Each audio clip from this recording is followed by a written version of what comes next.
അസ്സലാമു അലൈക്കും വറഹ്മത്തുള്ളാ. Hi friends, good morning.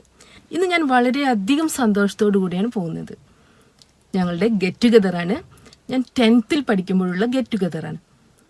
എൻ്റെ പഴയ എല്ലാ ഫ്രണ്ട്സിനെയും കാണാമെന്നുള്ള വിശ്വാസത്തോടു കൂടിയാണ് പോകുന്നത്. ഇൻഷാ അല്ലാഹ് അവിടെയുള്ള നല്ല മൊമെൻറ്റ്സ് നിങ്ങളോട് കൂടെ ഞാൻ ഷെയർ ചെയ്യുകയാണ്. ഞാൻ 8, 9, 10 ക്ലാസ്സുകൾ പഠിച്ചത് ഇവിടെയാണ്. Government vocational higher secondary school Karakurissi. 10th കഴിഞ്ഞതിന് ശേഷം ഞാൻ ഇങ്ങോട്ട് വന്നിട്ടേ ഇല്ല. ആദ്യമായിട്ട് വരികയാണ്. 10-18 വർഷങ്ങൾക്ക് ശേഷമാണ് വരുന്നത്. 2000-ലായിരുന്നു 10th കഴിഞ്ഞത്. ഇത് 2018-ലാണ് ഈ ഗെറ്റ് ടുഗദർ. കുറച്ച് ലേറ്റ് ആയിട്ടാണ് ഞാൻ ഈ വ്ളോഗ് അപ്ലോഡ് ചെയ്യുന്നത്. കാരണം ഞങ്ങളുടെ അടുത്ത ഗെറ്റ് ടുഗദറായി.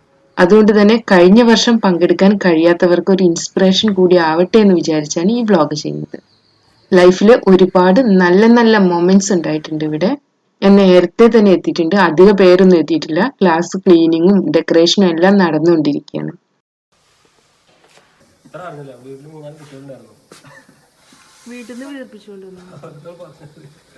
എന്റെ സ്റ്റാൻഡേർഡ് ഡിയാണ് 10th ഡി. ചുമരിൽ എന്റെ പേരുണ്ട്. ഓരോരുത്തരായി വന്നുകൊണ്ടിരിക്കുകയാണ്.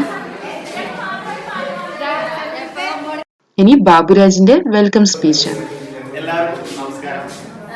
നമ്മുടെ ടീച്ചേഴ്സ് അതുപോലെ എൻ്റെ ഫ്രണ്ട്സ്, ഒരു 18 വർഷത്തിന് ശേഷം നമ്മൾ വീണ്ടും തിരിച്ച് നമ്മുടെ ക്ലാസ് റൂമിൽ എത്തിയിരിക്കുകയാണ്. ഇത് സംഘടിപ്പിക്കാൻ കഴിയുന്നുള്ള വലിയ പ്രതീക്ഷയൊന്നും ഉണ്ടായിരുന്നില്ല.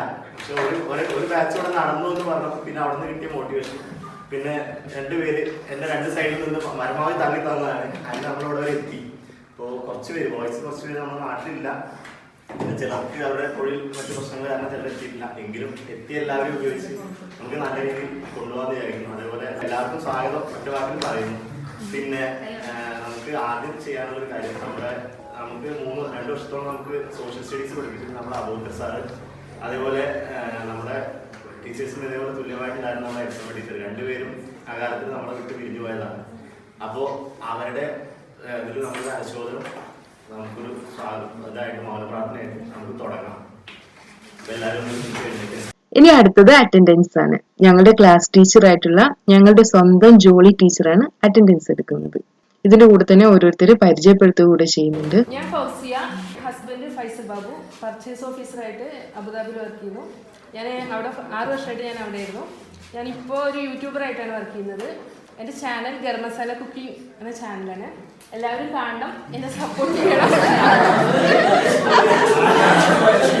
MSc നഴ്സിംഗ് ആണ്. BSc nursing Alshifa college of nursing എന്നാണ് പാസ്സായത്.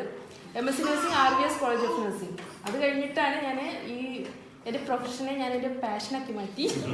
അങ്ങനെ ഇപ്പം ഇത് 2 മാസം ലീവിന് വന്നിരിക്കുകയാണ്. എല്ലാവർക്കും പരസ്പരം കാണാനും അവരുടെ വിശേഷങ്ങൾ അറിയാനും കൂടെയുള്ള ഒരു സമയം കൂടെയായിരുന്നു ഇത്.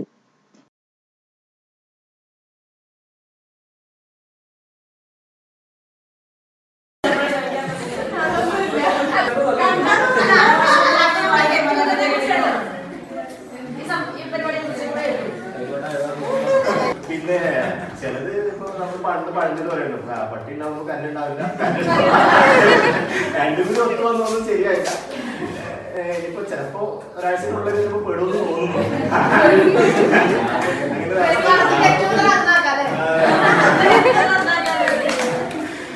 സ്കൂളിലെ ഓർമ്മ എന്ന് പറയുമ്പോ ഇവിടെ ഞാൻ മിക്കവാറും ദിവസങ്ങൾ ഇവിടെ വന്നു പോകുന്ന ആളാണ്. വൈകുന്നേരം കളിക്കാനോ അല്ലെങ്കിൽ രാവിലെ കുട്ടികൾക്ക് കോച്ചിങ് കൊടുക്കാറുണ്ട്. അങ്ങനെ ദിവസം വന്നു പോകാറുള്ളതാണ്. അധ്യാപകരില് ഇപ്പൊ ഇതുവരെ കാണാത്തവർ ആരുമില്ല. എല്ലാവരെയും സ്ഥിരം കാണാറുള്ളതാണ്. കൃഷ്ണകുമാരി ടീച്ചർ ഇതുവരെ കണ്ടിട്ടില്ല. ടീച്ചറെ വിളിച്ച് കിട്ടിയതുമില്ല. അതൊരു ഇതുണ്ട്. ഇപ്പൊ സാറ് വീട്ടിൽ ഹസ്ബൻഡിന്റെ നമ്പർ കിട്ടുന്നത് സ്വിച്ച് ഓഫ് തന്നെ.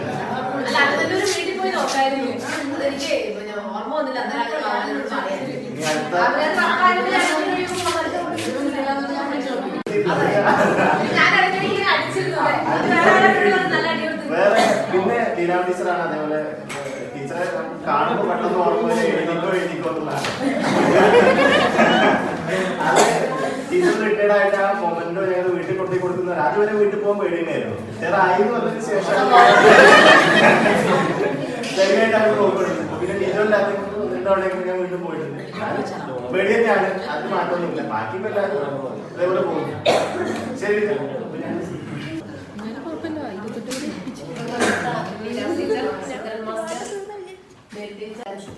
എന്റെ പ്രിയപ്പെട്ട കുട്ടികളെ, അത് ഞാൻ നേരത്തെ പറഞ്ഞതുപോലെ തന്നെയാണ്. എനിക്കിപ്പോ സ്കൂളിൽ ഇങ്ങനെ നിൽക്കുമ്പോഴേ പാരന്റ്സിനോട് സംസാരിക്കുന്ന പോലെ കുട്ടികളെ തന്നെ വിളിക്കാറില്ല. അപ്പൊ ഞാൻ എന്റെ സ്നേഹമുള്ള കുഞ്ഞുങ്ങളെന്നാണ് അവിടെ സംബോധന ചെയ്യുന്നത്. അങ്ങനെ ഒരു ഫീലിംഗ് ആണ് ഇവിടെ ആദ്യം വന്നു നിന്നപ്പോൾ തോന്നിയത്. ഏതായാലും കുറെ വർഷങ്ങൾക്ക് മുൻപുള്ള നിങ്ങളുടെ ഈ ഒത്തുചേരൽ 18 വർഷമായി. 2000 ബാച്ചാണ് നിങ്ങൾ. എൻ്റെ ഇവിടെ വന്നിട്ടുള്ള രണ്ടാമത്തെ ബാച്ചാണ്. ഞാൻ 94-ലാണ് ഇവിടെ വന്നു ചേർന്നത്. 97 ആദ്യത്തെ ബാച്ച് SLC കുട്ടികൾ പുറത്തു പോയി. പിന്നെ രണ്ടാമത്തെ ബാച്ചായിരുന്നു നിങ്ങൾ. അപ്പോൾ നിങ്ങളെല്ലാവരെയും വീണ്ടും കാണാനും നിങ്ങളോടൊപ്പം കുറച്ച് സമയം ചെലവഴിക്കാനും കഴിഞ്ഞതിൽ വളരെ സന്തോഷമുണ്ട്. അതുപോലെ തന്നെ നിങ്ങളെല്ലാം നല്ല തരത്തിൽ നല്ല കുടുംബജീവിതം നയിക്കുന്നു. പിന്നെയും പഠിച്ചു എല്ലാവരും നല്ല രീതിയിൽ പോകുന്ന നല്ല സന്തോഷമുണ്ട്. പിന്നെ ഇനിയും ഇത്തരത്തിലുള്ള കൂടിച്ചേരലുകൾ നിങ്ങൾ നടത്തണം. കഴിഞ്ഞ ദിവസം ഞാൻ എൻ്റെ കുട്ടികളോട് പറയണ്ടായി, ഇന്നലെ സ്കൂളിൽ സെൻഡ് ഓഫ് ഉണ്ടായിരുന്നു. പരീക്ഷ കഴിഞ്ഞിട്ടാണ് സെൻഡ് ഓഫ് വെച്ചതാണ്. അപ്പോൾ ഞാൻ പറഞ്ഞു അവിടെ 2000 ബാച്ചിൻ്റെ ഗെറ്റ് ടുഗദർ വെക്കുന്നുണ്ട്. അപ്പോൾ അതിന് പോവുകയാണ്. അപ്പോൾ നിങ്ങൾ ഇതുപോലെ കുറേ വർഷം കഴിഞ്ഞ് ഗെറ്റ് ടുഗദർ വയ്ക്കുമ്പോൾ ടീച്ചറൊക്കെ വിളിക്കണം. അപ്പോൾ ഞങ്ങൾക്ക് വരാം. അപ്പോൾ ഇപ്പോൾ അവരോട് പറയുമ്പോൾ അവർക്ക് പഠിക്കാനൊക്കെ പറയുമ്പോൾ ഭയങ്കര ദേഷ്യമല്ലേ. അപ്പോൾ പരീക്ഷ കഴിഞ്ഞപ്പോൾ എല്ലാവരെയും ആശ്വസിപ്പിച്ച് സമാധാനിച്ച് വിട്ടു. ആര്യമ്പാവിൽ അടുത്തുള്ള വടശ്ശേരിപ്പുറം ഗവൺമെന്റ് സ്കൂളിലെ HM ആണ് ഞാനിപ്പോൾ ഹെഡ് മിസ്ട്രസ്. പിന്നെ ഈ വിദ്യാലയത്തിലേക്ക് വേണമെങ്കിൽ എനിക്ക് വരാം. ആലോചിച്ചിട്ടില്ല. അതൊരു കൊച്ചു സ്കൂളാണ്, നല്ല രീതിയിൽ പോകുന്നു. ചിലപ്പോൾ കുറച്ച് കഴിയുമ്പോൾ 1-2 വർഷം കഴിഞ്ഞ് ഈ വിദ്യാലയത്തിലേക്ക് വന്നതെന്നും ഇരിക്കും. ഇപ്പം അങ്ങോട്ടേക്ക് 1/2 മണിക്കൂർ യാത്രയുണ്ട്. എൻ്റെ വീട് മുതുകുറിശ്ശിയാണ്, തച്ചമ്പാറ. അപ്പോൾ മുതുകുറിശ്ശി 2 പേരാണ് ഇപ്പോൾ പറഞ്ഞത്. പിന്നെ അപ്പൊ മറ്റെങ്കിലും വീട്ടിൽ വരാൻ വഴി പോകുമ്പോൾ ഞാൻ മുതുകുറിശ്ശി അമ്പലപ്പടിയിൽ നിന്ന് ആ കനാലിലേക്ക് പോകുന്ന റോഡിന്റെ സൈഡിലാണ് താമസിക്കുന്നത്. പഴന്താരത്ത് നിന്നാണ് വീട്ടിൽ. എല്ലാവർക്കും സ്വാഗതം. പിന്നെ ഗൾഫിൽ പോകാൻ സുഖമായിരിക്കുന്നു പ്രതീക്ഷിക്കുന്നു. പിന്നെ അധികം ആടുജീവിതം വായിച്ചിട്ടുണ്ടോ? വരയുടെ കൂടെ അതൊക്കെ വായിക്കുക ഇടയ്ക്കൊക്കെ. പിന്നെ എന്താണ് നമ്മുടെ പൊതുവിദ്യാഭ്യാസ സംരക്ഷണ യജ്ഞം നടന്നുകൊണ്ടിരിക്കുന്ന ഒരു കാലഘട്ടത്തിലാണ് നമ്മളിപ്പോൾ ജീവിക്കുന്നത്. അതുകൊണ്ട് നിങ്ങളുടെയൊക്കെ മക്കളെ പൊതുവിദ്യാലയങ്ങൾ അയക്കുക. നിങ്ങളും അവിടെ തന്നെയാണ് പഠിച്ചത്. ഇപ്പോൾ വിദ്യാലയങ്ങൾ നല്ല മികച്ച രീതിയിൽ തന്നെയാണ് പ്രവർത്തിക്കുന്നത്. കുട്ടികൾക്ക് എല്ലാ സൗകര്യവും ഉണ്ട്. യാതൊരു കുറവും പൊതുവിദ്യാലയത്തിലില്ല. അപ്പോൾ നിങ്ങൾ നിങ്ങളുടെ മക്കളെ ഒക്കെ പൊതുവിദ്യാലയത്തിൽ ചേർക്കണം എന്നൊരു അഭ്യർത്ഥനയോട് കൂടി അത് നമ്മുടെ ഈ പ്രോഗ്രാം ഉദ്ഘാടനം ചെയ്യാൻ വേണ്ടിയിട്ട് നിലവിലാണ്. കുട്ടികളെ 10ാം ക്ലാസ്സിൽ നിങ്ങളെ ഞാൻ പഠിപ്പിച്ചിട്ടില്ല. പക്ഷെ പഠിപ്പിച്ചിട്ടുള്ള ധാരണയിലാണ് എനിക്ക് ബാബുരാജി വീട്ടിൽ വരുമ്പോഴും ഉണ്ടായിരുന്നത്. ഞാൻ ഇതിന് മുമ്പ് നമ്മുടെ 91 ബാച്ചിൻ്റെ സംഗമത്തിലാണ് ഇവിടെ ഞാൻ പങ്കെടുത്തുള്ളൂ. 2000 10 ഏക്കാര സംഗമം നടത്തിയെങ്കിലും അപ്പോൾ ഞാനിവിടെ സ്ഥലത്തുണ്ടായിരുന്നില്ല, പങ്കെടുക്കാൻ എനിക്ക് പറ്റിയില്ല. അപ്പോൾ നിങ്ങളെന്തായാലും ഓർത്ത് തന്നെ വിളിച്ചത് വളരെ സന്തോഷമൊക്കെ ഉണ്ടല്ലോ. പിന്നെയും അന്ന് ഞാൻ പറഞ്ഞ പോലെ 90 ഭാഷയോടെ ഞാൻ പറഞ്ഞിട്ടുണ്ടായിരുന്നു, ഈ പറഞ്ഞ പോലെ നിങ്ങളൊന്ന് പുറകോട്ടൊന്ന് ചിന്തിക്കുക. ഏത് നിങ്ങൾ 10ാം ക്ലാസ്സിലും അല്ലെങ്കിൽ സ്കൂൾ ജീവിതത്തിൻ്റെ കാലത്തൊക്കെ ചിന്തിച്ച് നോക്കുക.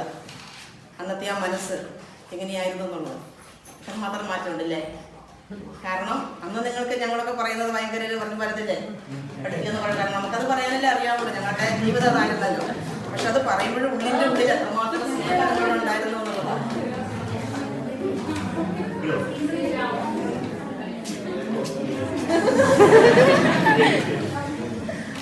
ശ്രീരാമിൻ്റെ കുട്ടി നേഴ്സറിയിലുണ്ട് ഗായത്രി. അപ്പോൾ ഗായത്രിനെ എന്ത് ഞാൻ കാണാറുള്ളതാണ്. അപ്പോൾ അവളോട് പറയാണ്, എൻ്റെ അമ്മയോട് ഞാൻ പറഞ്ഞിട്ട് അമ്മയ്ക്ക് മനസ്സിലായില്ല ടീച്ചറിനെ. അപ്പോൾ ഞാൻ പറഞ്ഞു അമ്മേനെ ഞാൻ പഠിപ്പിച്ചിട്ടില്ല ഗായത്രി. എന്തായാലും ശരി, അപ്പോൾ നമ്മളെ ആ സമയത്ത് നമ്മുടെ ജോലി എന്താണോ ആ സമയത്ത് നമ്മുടെ ജോലിയിൽ മാത്രമേ നമ്മുടെ മനസ്സ്. അപ്പോൾ കുട്ടികളെ പഠിപ്പിക്കുക എന്ന് പറയുമ്പോൾ എങ്ങനെയെങ്കിലും അവനെ പഠിപ്പിക്കുന്ന വിഷയത്തിന് കുട്ടികൾ ജയിക്കണം, മാർക്ക് കിട്ടണം. ഈ ഒരു ചിന്താഗതി ആയിരിക്കുമല്ലോ അധ്യാപകരുടെ പ്രത്യേകിച്ച് മനസ്സിലാക്കേണ്ടത് തന്നെയാണ്. ആ ഒരു ചിന്താഗതിയിലാണ് നമ്മൾ നമ്മുടേതായ ശിക്ഷണ നടപടികളൊക്കെ സ്വീകരിക്കുന്നതും ചീത്ത പറയുന്നതും തൊട്ട് തലവിടുന്നതല്ല. പക്ഷെ ആ സമയത്ത് നമ്മുടെ ഉള്ളിൻ്റെ ഉള്ളിൽ വളരെയധികം സ്നേഹം നിങ്ങളോട്. കാരണം നമ്മൾ സ്നേഹം ഇല്ലാഞ്ഞിട്ടോ ദേഷ്യപ്പെട്ടിട്ടോ ഒന്നുമല്ല. പക്ഷെ നമുക്കിങ്ങനെ കാണിച്ചാലേ നിങ്ങളുടെ അടുക്കൽ രക്ഷപ്പെടുമെന്നുള്ളതാണ്. പക്ഷെ ഇപ്പോഴത്തെ കാലം മാറി. അന്നത്തെ കാലം എനിക്ക് തോന്നുന്നു പിന്നെ ശിക്ഷണ നടപടികൾ കൊണ്ട് മക്കൾക്ക് ഒരു കുഴപ്പമുണ്ടാക്കില്ലെന്ന് തോന്നുന്നു. പക്ഷെ ഇപ്പോഴത്തെ കാലത്ത് ശിക്ഷണ നടപടി പാടില്ല എന്ന അവസ്ഥയിലേക്ക് എത്തിയിട്ടുണ്ട്. അതിനനുസരിച്ച് സ്വഭാവത്തിലൊക്കെ മാറ്റവും കാണുന്നുണ്ട്. പക്ഷെ എങ്കിൽ കൂടെ എല്ലാവരും പറയും അന്ന് ശിക്ഷിച്ചത് നന്നായി എന്നുള്ളത്. കാരണം ഏറ്റവും പോക്രിയായിട്ടുള്ളവരായിരിക്കും ഏറ്റവും നമ്മളെ ഓർക്കുക എന്നുള്ളത്. അത് പലരും പറയാറുണ്ട്. കാരണം ടീച്ചർ ഉണ്ടായിരുന്നു. ഞാൻ അവിടെ കുറേ ഭാഷകാരും ഇന്നത്തെ വികാരം സുധീർ സെറ്റികളൊക്കെ ക്രിക്കറ്റ് കളിക്കാനൊക്കെ അവിടെ വരുവുണ്ടായിരുന്നു സമയത്ത്. ബാബുരാജി പറഞ്ഞ പോലെ അവന് 10 ഡി ആയ കാരണമായിരിക്കും അങ്ങോട്ട് വരുന്നത്. 10 വികാരും A ക്ലാസ്സുകാരും കൃഷ്ണാസൊക്കെ വരാറുണ്ടായിരുന്നല്ലോ. എന്തായാലും ശരി, വളരെ സന്തോഷം തോന്നുന്നുണ്ട്. കാരണം ഇങ്ങനെ ഒരു സംഗമം വരുമ്പോൾ എല്ലാവരെയും കാണാൻ പറ്റുന്നതാണ്. പിന്നെ നിങ്ങൾക്ക് ഓരോ തലത്തിൽ എത്തിച്ചേർന്നത് കാണുമ്പോഴും സന്തോഷമുണ്ട്. കാരണം നമ്മൾ പഠിപ്പിച്ച കുട്ടികളൊന്നും വെളുത്തിട്ട് പോയില്ല എന്നുള്ളതും നല്ല രീതിയിൽ ജീവിക്കുന്നു എന്നുള്ളതും അത് കുടുംബജീവിതത്തിലായാലും ഔദ്യോഗിക ജീവിതത്തിലായാലും ഇനി അഥവാ കൃഷിക്കാരൻ ഏതും ആയിക്കോട്ടെ നമ്മൾ ഏത് തലത്തിലാണ് ഏത് തലത്തിൽ നമ്മൾ ജീവിക്കുന്നുവോ ആ ജീവിക്കുന്ന തലത്തിനോട് നമുക്ക് പൂർണ്ണമായിട്ടും ആത്മാർത്ഥത കാണിച്ചുകൊണ്ട് ജീവിക്കുക എന്നുള്ളതാണ് വേണ്ടത്. കാരണം ഇപ്പോൾ നമുക്ക് അങ്ങേറ്റത്ത് എത്താൻ പറ്റിയില്ല എന്നോർത്ത് വിഷമിക്കേണ്ട കാര്യമൊന്നുമില്ല. ദൈവം തന്നിരിക്കുന്ന ജീവിതം എന്താണോ ആ ജീവിതത്തിൽ നമ്മൾ പൂർണ്ണമായിട്ട് നമ്മുടെ മനസ്സതിലേക്ക് ഏകാഗ്രമാക്കുകയും അതിൽ നമ്മൾ സംതൃപ്തി അടയുകയും ചെയ്യണം. അല്ല കിട്ടാത്ത മുന്തിരിങ്ങ കുടിക്കുമെന്ന് പറയുമ്പോൾ നമ്മൾ അതിനെ ഓർക്കേണ്ട കാര്യമൊന്നുമില്ല. എല്ലാവർക്കും ദൈവം ഓരോന്ന് വെച്ചിട്ടുണ്ടാവും.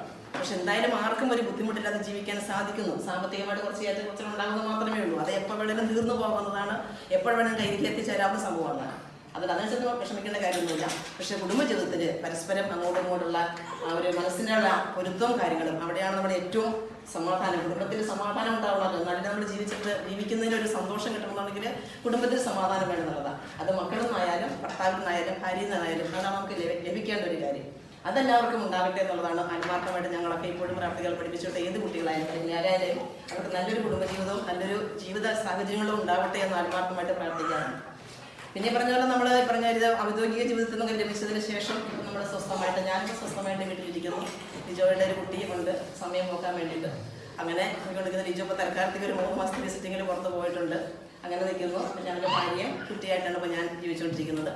എന്തായാലും എല്ലാവരെയും കാണാൻ സാധിച്ചിട്ട് സന്തോഷമുണ്ട്. അപ്പം അങ്ങനെ ഒരു ഉദ്ഘാടനത്തിൻ്റെ ഒന്നും ആവശ്യകതയൊന്നുമില്ല. ഇനിയിപ്പോൾ എന്തായാലും ശരി, ഇനിയിപ്പോൾ പറഞ്ഞപ്പോൾ അതിപ്പോൾ നമ്മളിപ്പോൾ എല്ലാവരും പരസ്പരം അങ്ങോട്ടും ഇങ്ങോട്ടും നമ്മുടെ മനസ്സൊന്ന് ഷെയർ ചെയ്യുക എന്ന് മാത്രം. കാരണം നിങ്ങളുടെ മനസ്സിൽ കിടക്കുന്ന ചില കാര്യങ്ങളൊക്കെ ഉണ്ടാവും. ഈ പറയും പോലെ സൗണ്ട് ഉണ്ടാക്കിയ കാര്യം തൊണ്ണൂറ്റി ഭാഷകാരൻ പറഞ്ഞിരുന്നു. ഒരു സൗണ്ട് ഒന്നും ഉണ്ടാക്കിയത് എൽസിന്റെ ക്ലാസ്സിലായിരുന്നു ഉണ്ടാക്കിയത്. അത് കണ്ടുപിടിക്കാൻ അന്നാ പറയുന്നത് ആരാ സൗണ്ട് ഉണ്ടാക്കിയെന്നുള്ളത്. ആ സംഗമത്തിലാണ് സമ്മതിക്കുന്നത്.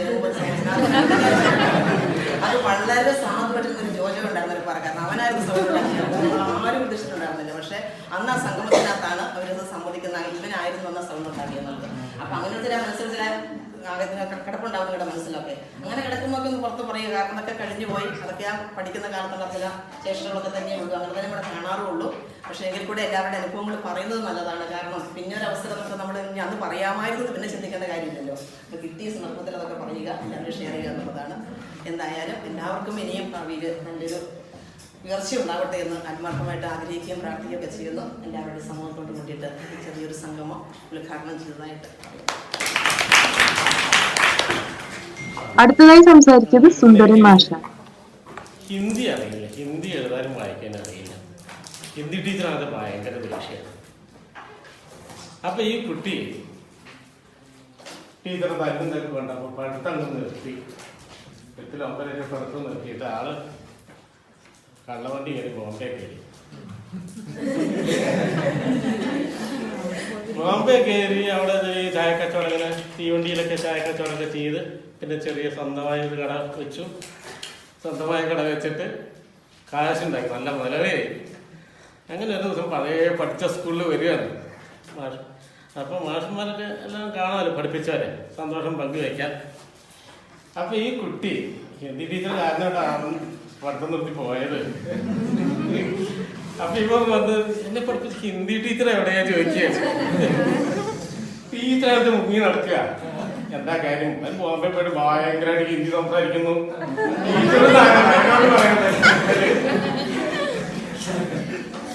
ടീച്ചർക്ക് ഹിന്ദി പഠിപ്പിക്കാന്നല്ലാതെ അങ്ങനെ ഹിന്ദിയിൽ ഇൻഫ്ലുവൻസ് ആയിട്ട് സംസാരിക്കാന്ന് അറിയില്ല. ഹിന്ദി അറിയാതെ പഠിപ്പിച്ച് ആട്ടിവിട്ട ചെക്കനോ എല്ലാം ഹിന്ദി നന്നായിട്ട് സംസാരിക്കുകയും ചെയ്യും. അപ്പൊ ടീച്ചർ ഇങ്ങനെ മാറി നിൽക്കുകയാണ്. ടീച്ചറെ വിചാരം എന്താ, ഞാനന്ന് ഉപദ്രവിച്ച ചെക്കനല്ലേ, ഞാൻ പറയുമോ ടീച്ചർ മാറി നിൽക്കുന്നത്. ഏതായാലും അപ്പൊ എന്താ പറയുന്നത് ചോദിച്ചാൽ അനുഭവങ്ങളാണ്. നമ്മള് സംസാരം ഇതൊക്കെ ഉണ്ടാവും, ഇംഗ്ലീഷും ഹിന്ദിയും ഒക്കെ തന്നെ കുറെ അനുഭവങ്ങളുണ്ട്. പിന്നെ പണ്ട് ടീച്ചേഴ്സ് പറഞ്ഞ പറഞ്ഞ പോലെ പണ്ടത്തെ പോലെ ടീച്ചർക്ക് ഒരു നിർബന്ധമൊക്കെ ഉണ്ടായിരുന്നു. ഞാൻ പഠിപ്പിക്കും എല്ലാ കുട്ടികളും പാസ്സാവണം, അത്യാവശ്യം പനിഷ്മെന്റ് കൊടുക്കും. അങ്ങനെ ഒരു നിർബന്ധ ബുദ്ധിയാണ്. നമുക്കറിയാമല്ലോ, ഒരു ക്ലാസ് 40 കുട്ടികൾ 40 കുട്ടികൾ ഒരുപോലെ ഒന്നും അറിയില്ല. മന്ദന്മാരുണ്ടാവും,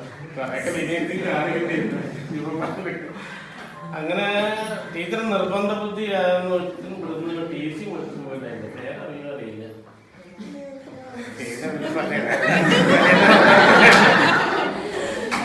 8 കിലോ പഠിപ്പിക്കുക. അപ്പൊ ബയോളജി അവന്റെ തലയൊക്കെ കയറില്ല. ടീച്ചറൊക്കെ വന്ന ആദ്യം ചോദിക്കുക അവനോടാ, ഇപ്പൊ നേരെ ഉദ്ദേശമില്ല, അല്ല ദേഷ്യം കൊണ്ടല്ല. അപ്പൊ ഇങ്ങനെ ഓർത്ത് അല്ല ഞാൻ കാലാവസ്ഥ പഠിക്കുകയാണെങ്കിൽ രണ്ടുപേരെ ഞാൻ ബുദ്ധിമുട്ടും ടീച്ചറെ പിടിച്ച് DC പേടിച്ച് വേറെ സ്കൂളിൽ പോയതാണ് ഞാൻ ഇനി ഗെറ്റ് ടുഗദർ കേക്ക് മുറിക്കലാണ്. ഇന്ന് ഇവിടെ ഒരു ബർത്ത്ഡേ ബേബി ഉണ്ട്. പാടിക്കൊണ്ട് കേക്ക് മുറിക്കാം. Happy birthday to you, happy birthday to you, happy birthday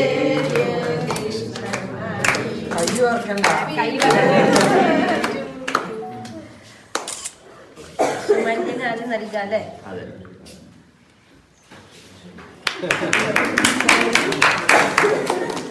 ഇനി ഇതിന് ഏറ്റവും കൂടുതൽ കഷ്ടപ്പെട്ട് നമ്മളുടെ എല്ലാവരും ഇങ്ങനെ ഞങ്ങളെ ഈ കോലത്തിനാക്കിയത്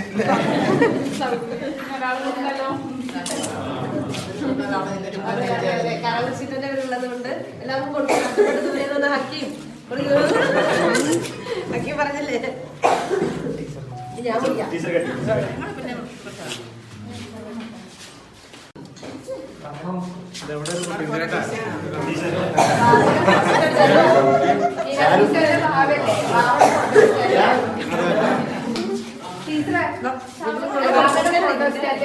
ആണോ? ഞാൻ കെട്ടിയിട്ടാണ്.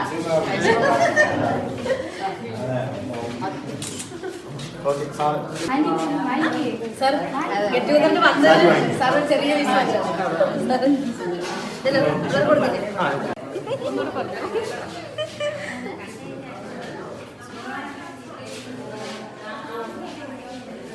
ഇനി സംസാരിക്കുന്നത് ജാൻസി ടീച്ചർ.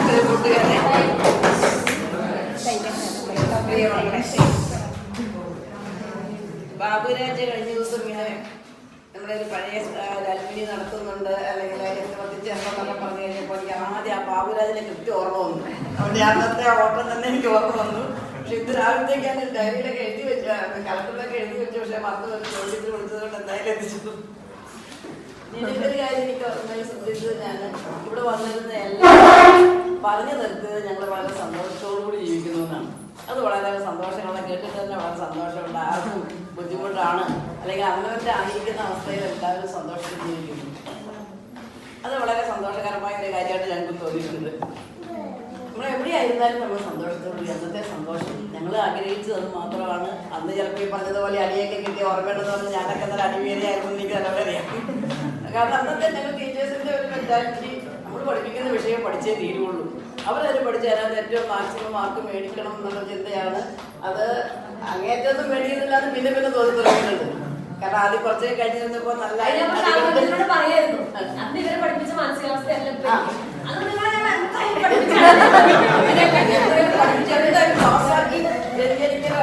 ഞാൻ പണ്ട് അട്ടപ്പാടി പഠിപ്പിക്കുമ്പോൾ പോയിട്ട് കെമിസ്ട്രിക്ക് മാത്രം അവന് 50-43 മാർക്ക് കിട്ടി. ബാക്കി വിഷയമൊക്കെ തോറ്റില്ല. കാരണം അതുപോലെ ഞാൻ എന്നെ പഠിപ്പിക്കാനായിട്ട് സ്റ്റേജ് ചെയ്തു. അപ്പൊ അതിന്റെ പേരിൽ കുറച്ച് അടിയൊക്കെ നല്ലപോലെ തന്നിട്ടുണ്ട്. എന്റെ അടികൊണ്ട് സ്കൂളിൽ പോയ ആളാണ് സാറിന് പറഞ്ഞപ്പോൾ അടികൊണ്ട് പണ്ട് നിർത്തി പോയത് അട്ടപ്പാടിയിൽ. അവന്റെ ഓട്ടോറിക്ഷ കയറുമ്പോഴാണ് അത് പറഞ്ഞ് ടീച്ചർ ഒന്നോ ചെയ്ത് തന്നാൽ ഞാനതുകൊണ്ട് എനിക്ക് നേരത്തെ ഒരു ജീവിതമാർഗം ഉണ്ടായിരുന്നു. അപ്പൊ അന്നൊക്കെ അന്ന് നിങ്ങൾക്ക് ദേഷ്യം തോന്നിയിട്ടുണ്ട്. ഇവിടെ തോന്നിയിട്ടുണ്ടെങ്കിൽ ഇന്ന് വീണ്ടും മാഫി ഒഴിക്കാം. പക്ഷെ അത് നല്ലൊരു കാര്യമായിരുന്നു. പിന്നെ ഞാൻ ഇവിടെ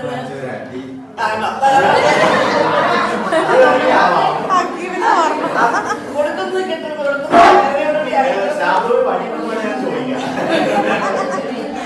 അന്നത്തെ ആരോഗ്യം പിന്നെ കുറഞ്ഞു വന്നു. പിന്നെ ഇവിടുന്ന് പോയിട്ട് പിന്നെ ഞങ്ങൾക്ക് കൈക്ക് വേദന അതിന്റെ മടി വിശേഷം ഷെയർ ചെയ്യുന്നുണ്ട്. അടിയുടെ വേദന സംഘടന കടത്തി വെട്ടി അടിച്ചടിച്ച് കൊണ്ട് നേരത്തെ പിടിച്ച് കൊട്ടും. കാരണം അവർക്ക് മാർക്ക് മേടിച്ചേ പറ്റുള്ള ഒരു വാശി അന്നുണ്ടായിരുന്നു. അത് നല്ലതായിരുന്നു. കാരണം ചെയ്തിരുന്നു. ഒരു വിഷയം പിള്ളേർക്കല്ല ഇവിടുത്തെ പേരൻസിനൊട്ടും തേക്കില്ല.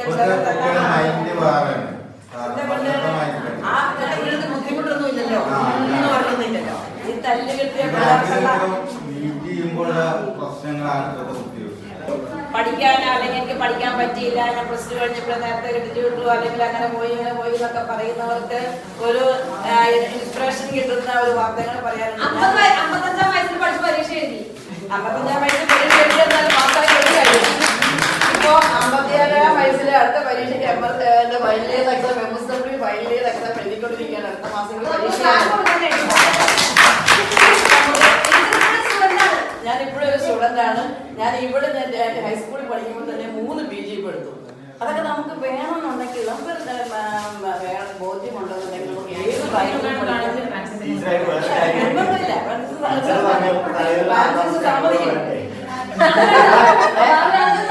ആൾതാമസം വേണ്ട. നമുക്കൊരു ജീവിതത്തിൽ നമുക്ക് മനസ്സിലായി തോന്നിയാൽ മതി. നമുക്കൊരു ഡിസിഷൻ ഉണ്ടെങ്കിൽ നമുക്ക് ഏത് പ്രായത്തിലും പഠിക്കാം. ഇപ്പൊ ഞാനും എന്റെ 2 മക്കളും ഒന്നിച്ചു ആ രീതിയിൽ, അതായത് 2 പേരും എല്ലാവരും പ്രൈവറ്റായിട്ട് പഠിക്കും. അതുകൊണ്ട് എന്താ പറയുക, എനിക്ക് മറവിയായിരുന്നു പണ്ട്. ഇപ്പൊ ആ മറവി കുറേശ്ശൊക്കെ കുറച്ച് വരുന്നുണ്ടെന്നുള്ളതാണ് വാസ്തവം. എല്ലാവർക്കും എല്ലാ ഫെസ്റ്റിവൽസും ശ്രദ്ധിച്ചതിനും എല്ലാവരെയും കാണാൻ സാധിച്ചതിനൊക്കെ വളരെ സന്തോഷം. എല്ലാവർക്കും അടുത്തതായി സംസാരിക്കുന്നത് ഫാത്തിമ ടീച്ചറാണ്. കാണാനോന്നുള്ള ഇത് വിചാരിച്ചിട്ടാണ് വന്നത്. എല്ലാവരും ഒന്ന് കണ്ടുമുട്ടാനും കുട്ടികളൊക്കെ പറയുന്നു നോക്കോ, ഞാൻ മറ്റൊരു കല്യാണത്തിന് പോലും പോകാറില്ല. അങ്ങനെയാണ് എൻ്റെ കല്യാണം. വളരെ അത്യാവശ്യമായിരുന്നു, മുഖത്തില്ലാത്ത ഘട്ടത്തിൽ പോകാൻ മാത്രം. അതെ, ടീച്ചർ ഏത് വേദിയിലും സംസാരിക്കും, ഞങ്ങളൊന്നും കേട്ടിട്ടില്ല. രീതിയിൽ സംസാരിക്കാൻ എനിക്ക് അങ്ങനെ പറയാൻ പറ്റില്ല. കൊണ്ട് പറയാൻ അറിയുന്ന ആള് ടീച്ചറാണ്. അതെ, ഇതൊരു കാര്യമുണ്ടെങ്കിൽ ഇവിടെ 82-ൽ ആദ്യം സ്കൂളിലേക്ക് റേഷൻ ഡ്യൂട്ടിയൊക്കെ വന്നത് അന്ന് സുന്ദരമാട്ടം. പിന്നെ 2013 റിട്ടയർ ഇവരൊക്കെ സുഹൃത്തുക്കളായിട്ട് അന്നത്തെ ജോലിയുണ്ട്. പിന്നെ കുട്ടികളൊക്കെ എല്ലാവരും കരിയൊക്കെ കാണാനുള്ള സാഹചര്യങ്ങളൊക്കെ സന്തോഷിക്കുന്നു. ഇംഗ്ലീഷിലാണ്. ആദ്യം ഇവിടെ UP-ലാണ് വർക്ക് ചെയ്തിരുന്നത്. അന്ന് എനിക്ക് ട്രെയിനിങ് ഇല്ലാണ്ട് PSC ചെയ്താണ്. ഡിഗ്രി കഴിഞ്ഞ് പ്രീ-ഡിഗ്രി ക്വാളിഫിക്കേഷൻ ജോലിക്ക് PSCക്ക് കൊടുത്തിട്ട് ഡിഗ്രി കഴിഞ്ഞപ്പോൾ PG ടീച്ചറായിട്ട് ജോലി ചെയ്തു. B.Ed പോകാനുള്ള അവസരം ഉണ്ടാവില്ല. ഡിഗ്രി കഴിഞ്ഞപ്പോൾ പിന്നെ കല്യാണം കഴിഞ്ഞ് അവർക്ക് കുട്ടികളായിട്ടില്ല. അതൊക്കെ കഴിഞ്ഞിട്ടാണ് ഞാൻ B.Ed പോയിട്ട് ഹൈസ്കൂളിലേക്ക് മാറി. ഹൈസ്കൂളിലേക്ക് മാറി പിന്നെ ആദ്യം മലയമംഗലത്ത് പട്ടാമ്പിയിൽ കുറച്ച് ജോലി ചെയ്ത് ഇവിടെ തന്നെ വന്നു. എന്താണ് പിന്നെ എൻ്റെ ഹസ്ബൻഡും കുട്ടികളൊക്കെ തന്നെ പഠിച്ച് എല്ലാവരും 4 ആളും 10ാം ക്ലാസ് നിങ്ങളുടെ അതേ വയസ്സാണല്ലോ വർക്ക്.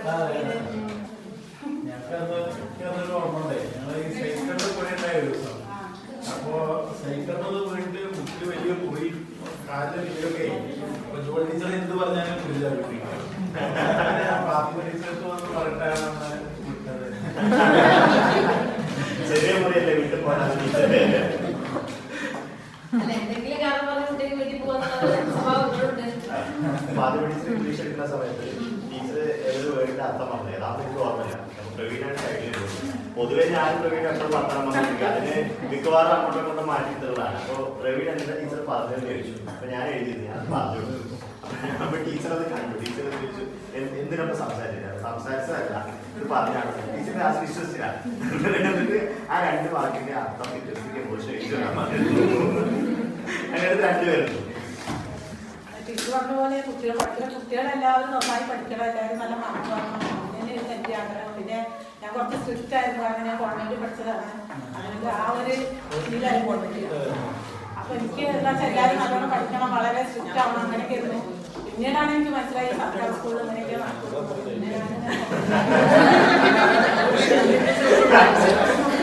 പിന്നെ ആദ്യം എനിക്ക് ഭയങ്കര വിഷമമായിട്ട് കുട്ടികൾ പഠിക്കാത്തപ്പോൾ അവിടെയൊക്കെ നല്ല പഠിക്കുന്ന കുട്ടികളൊക്കെ എന്തായാലും ഇവിടുത്തെ പഠിക്കാത്ത കുട്ടികളൊക്കെ കാണുമ്പോൾ എന്താ മുതൽ എന്തിനാ വന്നിരിക്കണം അങ്ങനെയൊക്കെയുള്ള ഒരു തോന്നലായിരുന്നു. പിന്നെ മനസ്സിലായി കുട്ടികളെല്ലാവരും ഒരുപോലെ തുടർന്ന് പോരുന്നു. പിന്നെ അങ്ങനെ ഇല്ലാതെ ആദ്യം ചേർന്ന് എല്ലാവരും കണ്ടുപിടിക്കാൻ കഴിഞ്ഞതാണ് സന്തോഷമുണ്ട്. ഞങ്ങൾക്ക് സന്തോഷം. അബുസാറെ വല്ലാതെ ഞങ്ങൾ ഇന്ന് ഓർക്കും അബുസാറെ സ്നേഹത്തോടെ തന്നെ. എല്ലാവരും കണ്ടുപിടിക്കാൻ പറ്റിയത് കുഞ്ഞുറങ്ങിയോ? ഇനി സംസാരിക്കുന്നത് മേരി ടീച്ചറാണ്. സന്തോഷത്തിൽ ഇരിക്കുകയാണ്. ഞങ്ങൾക്ക് സന്തോഷം തന്നെയാണ്. നിങ്ങളോടൊപ്പം ഒരു ദിവസം ഒന്നുകൂടി പഴയ കാര്യങ്ങളൊക്കെ ഓർത്ത്. പിന്നെ അങ്ങനെ ഒരുപാട് വഴക്ക് പറയുകയും അടിക്കുകയൊക്കെ ചെയ്തിട്ടുണ്ടെങ്കിലും അത് നിങ്ങൾക്കതിന്റെ ഗുണമൊക്കെ മനസ്സിലാക്കിയേ. മനസ്സിൽ ദേഷ്യമൊന്നും ഇല്ലല്ലോ. തല്ലിയതിന്റെ അല്ല, വഴക്ക് പറഞ്ഞതിന്റെ അല്ല, ഏറ്റവും ചെറുതിന്റെ അല്ലെങ്കിൽ ആരുടെ മനസ്സിലാക്കി ഉപയോഗിക്കുകയാണ്. പിന്നെ ഒരു വാക്ക് ഞാൻ കേട്ടിട്ടുണ്ട്, വളരെ കേട്ടിട്ടുണ്ട്.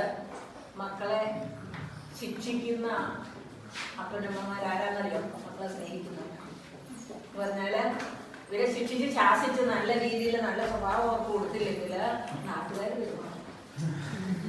അപ്പോ അപ്പനമ്മയാവുമ്പോ അത് അല്ലെങ്കിൽ അടിച്ചാല് കൂടുതലായിട്ട് ചില പാവങ്ങളുണ്ട്, അടിച്ചാൽ അപ്പൊ തന്നെ വീഴുന്ന പാവങ്ങളുണ്ട്. അതൊക്കെ നോക്കി അച്ഛനും അമ്മയാണ് ശിക്ഷിക്കുള്ളൂ. നന്ദി പറയുന്നു, സന്തോഷമുണ്ട്. ഇനിയും വഴിയിലൊക്കെ കാണുമ്പോൾ ഓർമ്മ തീരെ പോയി കേട്ടോ. നിങ്ങളെ പേര് ചൊല്ലി വിളിക്കണമെന്നൊക്കെ ആഗ്രഹമുണ്ട്. പക്ഷെ 2-3 പേരുടെ പേരൊക്കെ ഓർമ്മയുള്ളൂ. അവരായിരുന്നു എന്റെ ഇടയ്ക്കിടയ്ക്ക് കാണാറുണ്ടാകുന്നുണ്ട്. പിന്നെ മറിയില്ല, പിന്നെ ലീവ് ആയിരുന്നല്ലോ. മനസ്സിൽ എപ്പോഴും നിൽക്കുക. നിങ്ങളെ കുറിച്ച് നല്ലത് കേൾക്കുന്നത്, നിങ്ങൾ നന്നായി ജീവിക്കുന്നു എന്നറിയുന്നതാണ് ഞങ്ങൾക്ക് സന്തോഷം. അതുകൊണ്ട് എല്ലാവർക്കും നന്ദി, സന്തോഷം. കാരണം ഇതൊരു അസുലഭ മുഹൂർത്തം തന്നെയാണ്. നമ്മൾക്ക് എപ്പോഴും കിട്ടാത്ത ഒരിതാണ്. കാരണം നമ്മൾ ഒറ്റപ്പെട്ട് ജീവിക്കുന്ന ആൾക്കാരായി മാറുകയാണ്. നമ്മൾ പണ്ടത്തെ മാതിരിയല്ലോ, കൂട്ടുകുടുംബമൊക്കെ പോയി കഴിഞ്ഞ് ഇൻഡിവിജ്വലായിട്ട് കുടുംബമാണ്. ഒരു ഭാര്യ 2 കുട്ടികളോ അങ്ങനെ ഒരു ഭർത്താവ് ഉണ്ടായിരിക്കും. ധാരാളം പണിയുണ്ട്, ധാരാളം പണിത്തിരക്കുകളുണ്ട്. ഒന്നും എങ്ങോട്ട് പോകാനോ വരാനോ സമയം കിട്ടുന്നില്ല. പിന്നെ എപ്പോഴെങ്കിലും എങ്ങോട്ടൊക്കെ അർജൻറ്റായിട്ട് പോകുമ്പോൾ ഒരു പക്ഷേ പരിചയമുള്ളൊരു മുഖം, ഞാൻ ആ കുട്ടിയെ കണ്ടു കേട്ടോ, കാറ്റിൽ പോകുമ്പോൾ ഞാൻ കുട്ടിയെ കണ്ടു എന്നാ പറയും. വയസ്സൊക്കെ ആയിട്ടുണ്ടെങ്കിലും കുട്ടിയെ കണ്ടു എന്നാ പറയും. നിങ്ങളൊക്കെ എപ്പോഴും വിളിക്കുക കുട്ടീനാ, കുട്ടിയുടെ പ്രായമൊക്കെ എപ്പോഴും തെറ്റിയിട്ടുണ്ടെങ്കിലും കുട്ടീന്ന് വിളിക്കുമ്പോൾ കിട്ടുന്ന സന്തോഷം വലിയതാണ്. അതായത് എന്നെ അടക്കം കുട്ടീന്ന് വിളിക്കുമ്പോൾ എന്നെ അടക്കം എൻ്റെ ഞങ്ങൾ ഒന്നിച്ച് പഠിച്ച ആൾക്കാരെ പലപ്പോഴും കാണുന്നുണ്ട്. കുട്ടീനെ വിളിക്കുക, കുട്ടിക്ക് ഇപ്പം എത്ര വയസ്സായി എന്നൊക്കെ. അപ്പോഴത് ആ പരിചയം തന്നെ, അന്നത്തെ ആ പരിചയം ഇന്ന് അതില്ലാത്തൊരു കാലസ്ഥിതിയായിരിക്കാം. കാരണം കണ്ടാൽ ചിരിക്കാൻ അടക്കം സമയമില്ല. ചിരിച്ചാൽ എന്താ നമുക്ക് നഷ്ടപ്പെടാതെ പലരും കിട്ടാൻ കാശ് കൊടുക്കേണ്ടാത്തൊരു സാധനമാണ് ചിരിക്കുക എന്നുള്ളത്. ഒന്ന് കണ്ടാൽ ഒന്ന് ചിരിക്കുക, നമ്മുടെ മനസ്സിൽ സന്തോഷമായി. അത് കണ്ട ആൾക്കാർ അതിലേറെ സന്തോഷമായി. ഇപ്പോൾ നിങ്ങളിവിടെ വന്ന് എൻ്റെ നിങ്ങളെല്ലാവരും മുഖങ്ങളൊക്കെ കണ്ട ഓർമ്മയുണ്ട്. പക്ഷെ നിങ്ങൾ വലുതായി വളർന്നതിലും വരുന്ന വ്യത്യാസങ്ങളിൽ ഒരു ചെറിയ മാറ്റം ഉണ്ടെങ്കിലും നിങ്ങളൊക്കെ കണ്ടിട്ടുണ്ട്. കൂടുതൽ അടുത്ത് അങ്ങനെ പരിചയമില്ലാത്തതിന് ഒന്നാമത് എൻ്റെ സബ്ജക്റ്റിൻ്റെ പ്രശ്നം കൂടിയാണ്. എൻ്റെ സബ്ജക്റ്റ് എന്ന് പറയുമ്പോൾ ഡ്രോയിങ് ആഴ്ചയിൽ പ്രാവശ്യം വരുള്ളൂ. അപ്പോൾ നിങ്ങൾ ആരും പുസ്തകം കൊടുത്തിട്ടുണ്ടായിരിക്കില്ല. വരച്ചാലും സാർ അടിക്കായിരുന്നു, വരച്ചില്ലേലും അടിക്കായിരുന്നു. പറയും ഒരു ചിത്രം വരും, മാക്സിമം 2-4 ചിത്രങ്ങളാണ്. ഇതിൽ നിന്ന് രക്ഷപ്പെട്ടു പോയ കുട്ടികൾ ധാരാളമുണ്ട്. ചിത്രം വരാൻ ഉത്സാഹമുള്ള ആൾക്കാരെ പ്രത്യേകം ഞാൻ പഠിപ്പിച്ചിട്ടുണ്ട്.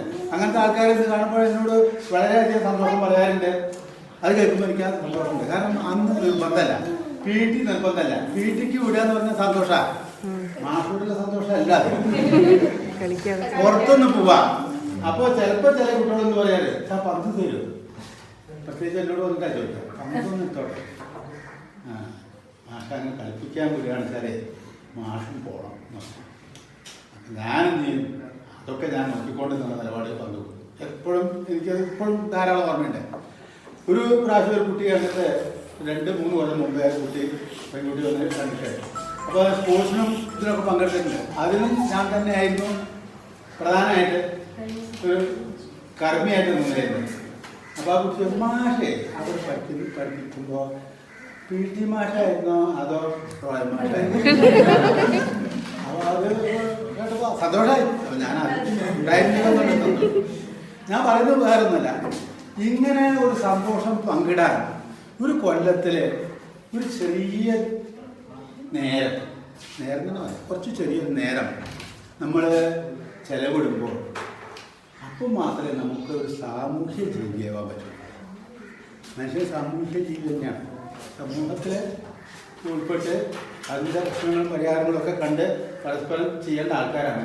പക്ഷേ ഇന്നെന്തോ നമുക്ക് അതിനൊന്നും സമയമില്ലാതെ ചിന്തിക്കുകയാണ്. ഓരോ സമയത്തും അതിൻ്റേതായ പല ബുദ്ധിമുട്ടുകൾ നമ്മുടെ കുടുംബത്തിൽ എല്ലാവരും അനുഭവിക്കുന്നുണ്ട്. നമ്മൾക്ക് ഈ ഭൂമുഖത്ത് ദൈവം ഉണ്ടാക്കി തന്ന എല്ലാ കാര്യങ്ങളും അറിയാനും നമ്മുടെ സഹജീവികളായിട്ട് ഏത് ജീവികളും ഭൂമിയിൽ പടച്ചിട്ട ഏത് ജീവികളായിട്ട് സന്തോഷമായിട്ട് പെരുമാറാനുള്ള ഒരു മനക്കരുത്ത് തരട്ടെ, അതിനുള്ള അവസരങ്ങൾ ഉണ്ടാവട്ടെ എന്ന് മാത്രം ആശംസിക്കുകയാണ് ഞങ്ങൾ. ഈ ഒത്തുകൂടലിന്റെ സ്മരണക്കായി ടീച്ചേഴ്സിനുള്ള മൊമെന്റോ കൈമാറുകയാണ്.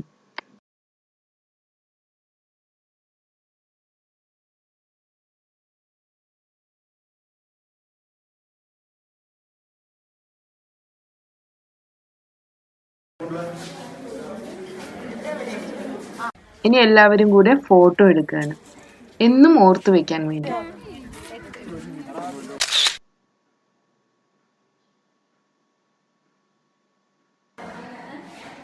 അതിനുശേഷം ലഞ്ച് ടൈമാണ്.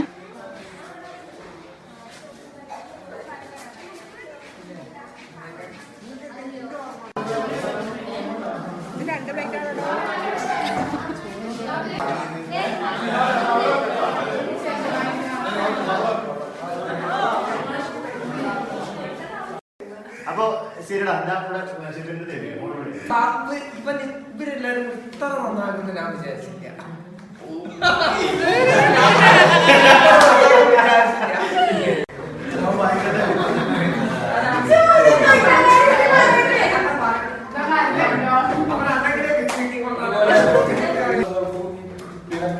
പ്രണയങ്ങൾക്കും സാക്ഷിയായ നമ്മുടെ ക്ലാസ് ഒരുപാട് നല്ല ഓർമ്മകൾ പങ്കുവെച്ച് ആ അനുഭവങ്ങൾക്കെല്ലാം പങ്കുവെച്ച് ഈ ഒരു ദിവസം കൂടി മനസ്സിൽ നിന്നും മറയാതെ നിന്നിരുന്ന ആ നല്ല ഓർമ്മ.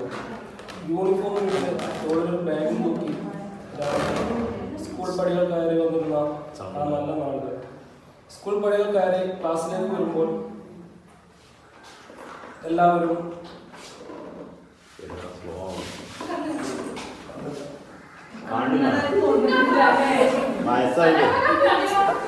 എല്ലാവരും തലേന്ന് സുന്ദരമാഷ് തന്ന ഹോംവർക്ക് പകർത്തുന്ന തിരക്കിലായിരുന്നു. വീട്ടിൽ നിന്ന് ഹോംവർക്ക് ചെയ്യുന്ന ശീലം ഇല്ലാത്തതുകൊണ്ട് ഞാനും അവളോടൊപ്പം ചെയ്തു. സെപ്റ്റംബർ അടിച്ച് പ്രയർ തുടങ്ങുമ്പോഴേക്കും ജോലി ടീച്ചർ എത്തിയിട്ടുണ്ടാവും. അറ്റൻഡൻസ് തുടങ്ങേണ്ടത് ഞാൻ തന്നെയാണ്. 1ാം ക്ലാസ് മുതൽ അറ്റൻഡൻസ് രജിസ്റ്ററിൽ 1ാമത്തെ പീരീഡ് എന്റേതാണ്. പ്രോഗ്രസ് കാർഡ് പ്രസാദിച്ചത്. 1ാമത്തെ പീരീഡ് മാത്തമാറ്റിക്സ് ആണ്. ചെറുചുരിയോടെ എത്തുന്ന സുന്ദര മാഷിന്റെ മുഖത്ത് പിന്നീട് അടുത്ത പീരീഡ് ഇംഗ്ലീഷാണ്. ഫാത്തിമ ടീച്ചർ വരുമ്പോൾ മിക്കവാറും ഒരു വടിയും കൂടെ ഉണ്ടാവും. ഇംഗ്ലീഷ് പഠിപ്പിക്കുമ്പോൾ ഒരു വടി നിർബന്ധമാണെന്ന് ഒരു നാട്ടു നടപ്പം ഉണ്ടായിരുന്നത് പോലെ. ഇന്റർവെല്ലിന് ശേഷം മലയാള ക്ലാസ് എടുക്കാൻ വീണ്ടും ജോലി ടീച്ചർ വരും. ഒരിക്കലും ബോറടിക്കാത്ത ക്ലാസ്സായിരുന്നു അത്. എഴുത്തച്ഛനെയും DT വട്ടത്തിരിപ്പാടിനെയും ഗ്രൂപ്പിനെയും സ്നേഹത്തോടെ നോക്കുമ്പോൾ സബാസ്റ്റ്യൻ മോൾ ഇന്നുമ്പോൾ സ്വപ്നമായി. 4ാമത്തെ പീരീഡ് അബൂബക്കർ മാഷിൻ്റെതാണ്. എന്നും ശാന്തനായിരുന്ന അദ്ദേഹത്തിൻ്റെ വിയോഗം ഈ അവസരത്തിൽ ഞാൻ കണ്ണീരോട് അനുസ്മരിക്കുന്നു. അദ്ദേഹം സ്വാതന്ത്ര്യ സമരത്തെക്കുറിച്ചും വിപ്ലവങ്ങളെക്കുറിച്ചും ക്ലാസ് എടുക്കുമ്പോൾ ശക്തിന്റെ ശരീരത്തിൽ തുടങ്ങിയിട്ടുണ്ടാവും. ഭക്ഷണമെന്നും പ്രവീണിന്റെ അധ്യക്ഷതയിൽ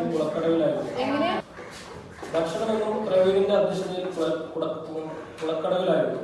പിന്നീടുള്ള ക്ലാസ്സുകൾ പാഠ്യമയക്കത്തിലായിരുന്നു. രാമചന്ദ്രൻ മാഷിന്റെ കെമിസ്ട്രി ക്ലാസ്സും കൃഷ്ണകുമാരി ടീച്ചറുടെ ബയോളജി ക്ലാസ്സും ജാൻസി ടീച്ചറുടെ ഫിസിക്സ് ക്ലാസ്സും എന്നും മറക്കാൻ കഴിയാത്ത ഓർമ്മകളാണ്.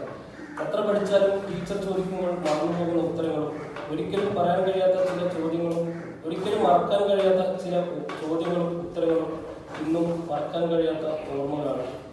തലേന്ന് കണ്ട സിനിമയുടെ കഥ പറഞ്ഞ് രസിച്ചിരുന്ന തിങ്കളാഴ്ചകളും PT പീരീഡിനായി കാത്തിരുന്ന ചൊവ്വാഴ്ചകളും ഉണ്ടായിരുന്ന ടീച്ചറില്ലാത്ത പീരീഡിൽ ഉണ്ടാക്കുന്ന ബഹളങ്ങളും കുസൃതികളും പരീക്ഷാ ഹാളിലും തലേന്ന് മാത്രം തുറക്കുന്ന പുസ്തകങ്ങൾ ക്ലാസ് കട്ട് ചെയ്ത് നടത്തിയ നാടക റിഹേഴ്സലുകൾ യുവജനോത്സവത്തിൽ കോമ്പറ്റീഷൻ കുറവുള്ള ഐറ്റം നോക്കി കളിച്ച പൂരക്കളികൾ സ്കൂൾ ജീവിതം കളറാക്കിയ യുവജനോത്സവ ദിനങ്ങൾ ഇതുപോലെ ഒരുപാട് സംഭവങ്ങൾ ഒരുപാട് കൂട്ടുകാർ എല്ലാം മറക്കാനാവാത്ത ഓർമ്മകളാണ്.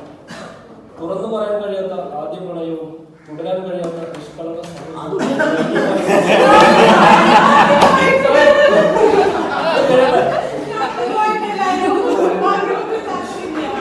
ഇത് ഞാൻ കുറിച്ചതല്ല, തിരിയേണ്ടി വന്നതാണ്. ഒരിക്കലും തീരരുത്, അവസാനിക്കരുത് എന്ന് മനസ്സിൽ ആഗ്രഹിച്ചു പോയ, വീണ്ടും കൊതിച്ചു പോയ ആ നല്ല നാളുകൾ ഓർക്കുക. വല്ലപ്പോഴും ഓർമ്മകൾ വിടരുമ്പോൾ എന്ന 2 വരി ഓട്ടോഗ്രാഫ് കുറിച്ചുകൊണ്ട് നിറമിഴികളോടെയാണ് അവസാനം സ്കൂളിന്റെ പടിയിറങ്ങിയത്. ഗൃഹാതുരത്വം ഒളിഞ്ഞിരിക്കുന്ന നല്ല ഓർമ്മകൾ സംബന്ധിച്ച ഈ ക്ലാസ് റൂമിൽ ഒരിക്കൽ കൂടി ഒത്തുകൂടുകയാണ്. ഒന്നും തിരിച്ചു പിടിക്കാനല്ല, ആ നഷ്ടസ്മൃതികളെ, ആ സൗഹൃദങ്ങളെ ഒന്ന് അടുത്തറിയാൻ വേണ്ടി, ഒന്ന് തൊട്ടറിയാൻ വേണ്ടി മാത്രം. കാലം എത്ര കഴിഞ്ഞാലും ഈ സൗഹൃദവും ഈ കൂട്ടായ്മയും എന്നും ഉണ്ടാവട്ടെ എന്ന് ആശംസിച്ചുകൊണ്ട് നമ്മുടെ ചുറ്റുപാടുകൾ ഒരുപാട് മാറി.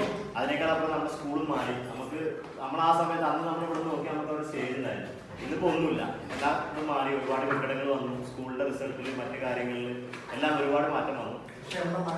നമ്മുടെ മനസ്സിപ്പോഴും മാറിയില്ല. നമ്മളിപ്പോഴും ആ പഴയ 10ാം ക്ലാസ് കണക്കിൽ ഞാനിപ്പോഴും അത് തന്നെയാണ്. അപ്പൊ 10ാം ക്ലാസ് പരീക്ഷ